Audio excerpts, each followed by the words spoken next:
I believe intuition is a way to connect to your own divine guidance because that's why we have it. We have it to help us. My name's Lisa Kay, and I help people make better decisions with intuition so they can lead a better life. What I love about Lisa is that she will take a plan and she'll just put it into action. That's exactly what happened, and it was incredible. Our founding member launch, the first one was, I think we tripled the size. So I was like, wow, all right, this is good. We're all intuitive and we can develop it like any skill, and I can show you how. I'm the kind of person that is infinitely curious. I am a perpetual student, and I always want to know how things work. I'm very much into science. I have a degree in psychobiology. I have a degree in engineering from Columbia University. I also studied with people who were teaching things like psychic skills and intuition. So intuition became one of those things that I was really curious about. Could I really learn how to do this? When people talk about their intuitive experiences or their abilities to do what people would call psychic, they're talking about the way the right side of the brain works, which was an epiphany to me. I realized, well, that's it.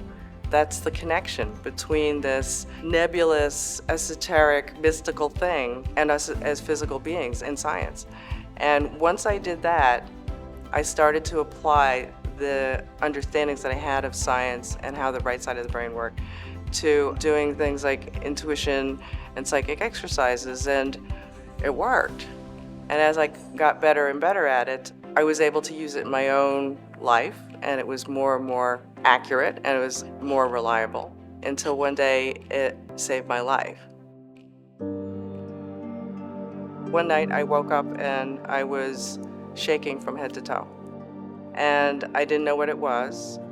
We went to the ER and they did some tests. They took some blood and they said, okay, well, we found out something. You've got bacteria in your blood, but you're not shaking now. Go home. Go home and see your doctor in the morning. So I did that. I went and I saw my doctor in the morning, and he did what most doctors do. He prescribed antibiotics, some pills. But he sent me home, and I went home and it started to get worse. The bouts were happening more frequently. My intuition guided me to pick a book off the shelf. It was a book on how to find the best pediatrician. Well, that's interesting. My pediatrician's a friend and he lives down the street. Maybe he could help me. He calls me back later that evening at 6 p.m. He says, I was away on vacation. I heard your message. I know what you need to do. You need to see an infectious disease specialist. I know one, and he will see you right away. Went in to see the doctor. He took blood, called me back, and he said, you know, we got the results. You have a heart infection. And he put me in the hospital. A heart infection is endocarditis, and it's a very insidious disease.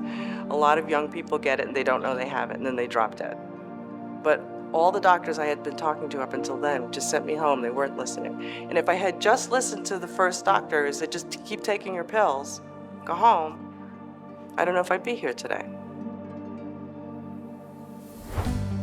If I could do that for me, you know, this is a tremendous skill. It's a gift. Close your eyes and focus on how your body feels. Relax and visualize sending all that negative energy you carry into the ground, leaving behind only calm, positive energy. I figured it out, and I figured it out through that science and watching people and trying things, and I came up with a technique and a process that works. 3 signs that you have intuition. Number 1. You felt uncomfortable around someone you just met and later you found out you were right. Number 2, you knew someone was going to do something before they did it. Number 3, you had a gut feeling that came true.